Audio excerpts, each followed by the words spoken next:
quite frankly, the localization. No one likes to feel like they're the second fiddle or the second country. They all want to feel like they're just as important to anybody else. So how do you establish a local presence without having to have that local presence in every single country? I mean, selling in Canada, where I'm located, is very different than selling in the United States. And the only reason Canadians are good at selling in the United States because we've been doing it for so long, but it is quite different. And then now selling to Latin America or the Asia Pacific, all have different sales cultures. Speed in dealing with channel partners. Let's face it, back when I started in the channel back in the mid 80s, speed was the response time of a week. But now that has totally changed. Now it's instantaneous. Eliminating the overhead associated with overpayments on incentive programs and rebates, where making sure that you're paying the channel properly is a big challenge. And then finally, reducing manual and error-prone processes. If your process doesn't work in the country you reside in, it most certainly not going to reside in a global environment. So. What are your thoughts on that, Cheryl? What kind of jumps out at you? Well, to back up just a little bit and take it out a little further, in a lot of my, I guess, lifetimes, I've been with part of North American organizations based in the US. So, localization globally, I mean, most of the vendors that I know hesitate because of exactly what you've said.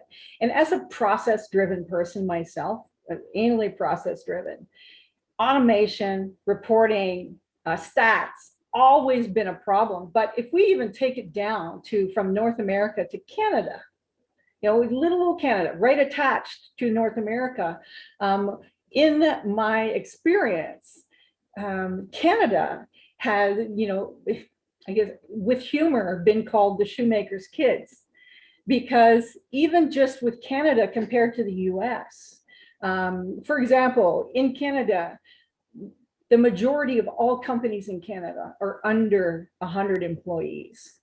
And so when you try to roll out a channel program that is meant for, bigger companies, it often falls a little flat in Canada.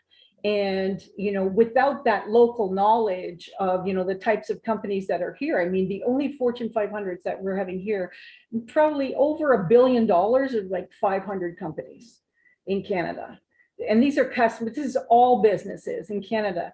So I have found in my experience that when rolling out channel programs, rolling out channel incentives, MDFs, et cetera, that even just the simple fact that hockey is the biggest thing ever in Canada sometimes gets lost in the translation, and a very good program delivered in the US kind of falls flat in Canada. So, although numbers, automation, reporting, so key, vendors really need to know on a daily, if they're in 100, 150 different countries, they need to know how their programs are doing on a daily basis. For most vendors that I'm familiar with, that's not possible yet. So when I talk about going global, I consider it